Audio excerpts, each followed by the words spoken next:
नमस्कार, स्वागत है आप सभी का वाइबिन बिहार झारखंड में। मैं हूं आपके साथ मुदिता त्रिपाठी। क्या बिहार में जमीन के कामों के लिए अब आपको अंचल कार्यालयों के चक्कर नहीं काटने पड़ेंगे? क्या दाखिल खारिज और जमाबंदी के नाम पर रिश्वत मांगने वालों का समय अब खत्म हो गया है? बिहार के राजस्व और भूमि सुधार विभाग में इस वक्त एक बड़ी सर्जिकल स्ट्राइक चल रही है। एक तरफ कर्मचारी हड़ताल पर है तो दूसरी तरफ उप मुख्यमंत्री विजय कुमार सिन्हा ने साफ कह दिया है कि जनता को तड़पाने वाली लापरवाही अब बर्दाश्त नहीं होगी। आखिर क्यों सरकार ने इस हड़ताल को अवैध घोषित कर दिया? वो कौन सा संविधान का अनुच्छेद है जिसका हवाला देकर अफसरों को टाइट किया जा रहा है? और क्या अब सच में 4.5 करोड़ लोगों को बिना दलालों के इंसाफ मिलेगा? आज की इस विशेष रिपोर्ट में हम आपको दिखाएंगे विजय सिन्हा के भूमि सुधार मिशन की वो इनसाइड स्टोरी जिसने विभाग के भीतर हड़कंप मचा दिया। वीडियो को अंत तक जरूर देखिएगा क्योंकि खबर आपकी जमीन और आपके हक से जुड़ी है। दोस्तों, बिहार में जमीन से जुड़े विवाद सुलझने का तो नाम ही नहीं ले रहे, लेकिन अब मुख्यमंत्री सह राजस्व मंत्री विजय कुमार सिन्हा ने मोर्चा संभाल लिया। उन्होंने 2 टूक शब्दों में कह दिया, हर नागरिक को आर्थिक न्याय देना सरकार की पहली प्राथमिकता है। विजय सिन्हा ने अधिकारियों को चेतावनी दी है कि राजस्व प्रशासन को न केवल पारदर्शी बनाना होगा बल्कि जनता के प्रति जवाबदेह भी होना पड़ेगा। उन्होंने साफ किया, जो लोग जनता के अधिकारों से खिलवाड़ कर रहे हैं या फाइलों को दबा कर बैठे हैं, उन पर ऐसी कार्रवाई होगी कि वो मिसाल बन जाएगी। सरकार का विजन साफ है, जमीन के कागजात के लिए किसी गरीब को हाथ ना जोड़ना पड़े। राजस्व विभाग में पिछले 2 महीनों से जो सामूहिक अवकाश और हड़ताल का नाटक चल रहा है, उस पर अब सरकार का हंटर चला है। विभाग के प्रधान सचिव सीके अनिल ने सभी प्रमंडलीय आयुक्तों और डीएम को पत्र लिखकर इस हड़ताल को पूरी तरह अवैध करार दे दिया।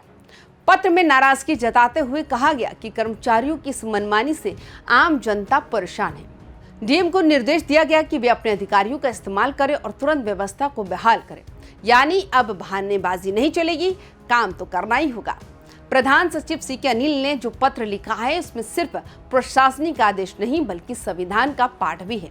उन्होंने याद दिलाया, अनुच्छेद 38 और 39 के तहत राज्य का कर्तव्य है कि वो लोगों के बीच आर्थिक असमानता को कम करे और सामाजिक न्याय दे। राजस्व विभाग का काम सिर्फ जमीन मापना नहीं बल्कि समाज के सबसे निचले पायदान पर खड़े व्यक्ति को उसका कानूनी हक दिलाना है।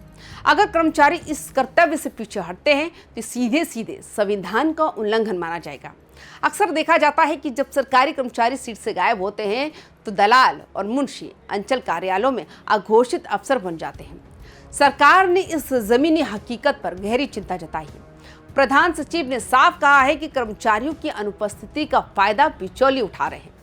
सरकार का लक्ष्य है कि बिहार के 4.5 करोड़ जमाबंदी धारकों को बिना किसी रिश्वत और बिना किसी बिचौलियों के सीधे सेवाएं मिले। ईज ऑफ लिविंग यानी जीवन को आसान बनाना ही 7 निश्चित 3 का असली मंत्र है। इसके लिए अनुच्छेद 14, 21, 38 और 39 के तहत सामाजिक और आर्थिक न्याय सुनिश्चित करने का रोड मैप तैयार कर लिया गया। भ्रष्टाचार को खत्म करने के लिए सरकार अब टेक्नोलॉजी का सहारा ले रही है। दाखिल खारिज से लेकर एलपीसी तक सब कुछ ऑनलाइन करने की प्रक्रिया को और तेज किया जा रहा। सरकार का प्लान है कि आने वाले समय में आपको अंचल कार्यालय जाने की जरूरत ही ना पड़े। आपके मोबाइल पर ही आपकी जमीन की पूरी कुंडली मौजूद होगी। प्रशासनिक सुधार सिर्फ फाइलों में ना रह जाए, इसके लिए विजय सिन्हा खुद भूमि सुधार जन कल्याण संवाद कार्यक्रम चला रहे हैं।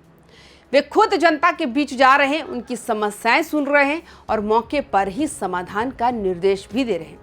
ये अभियान इस बात का संकेत है कि अब सिस्टम को जनता के पास आना होगा, ना कि जनता को सिस्टम के पास। अगर आपके अंचल में भी दलाल सक्रिय हैं या कर्मचारी काम नहीं कर रहे हैं तो अब आप सीधे सरकार तक अपनी बात पहुंचा सकते हैं। बिहार में जमीन सुधार की लड़ाई अब निर्णायक मोड़ पर है। एक तरफ हड़ताली कर्मचारी है तो दूसरी तरफ सख्त प्रशासन। क्या विजय सिन्हा का ये कड़ा रुख बिहार के 4.5 करोड़ लोगों को बिचौलियों के चंगुल से आजाद करा पाएगा? आपको क्या लगता है? क्या राजस्व कर्मियों की हड़ताल को अवैध घोषित करना सही कदम है? क्या आपकी जमीन के कागजात अब आसानी से बन पाएंगे? अपनी राय कमेंट बॉक्स में जरूर साझा करें। अगर आपको भी जमीन से जुड़ी कोई समस्या आ रही है तो कमेंट्स में जरूर लिखें।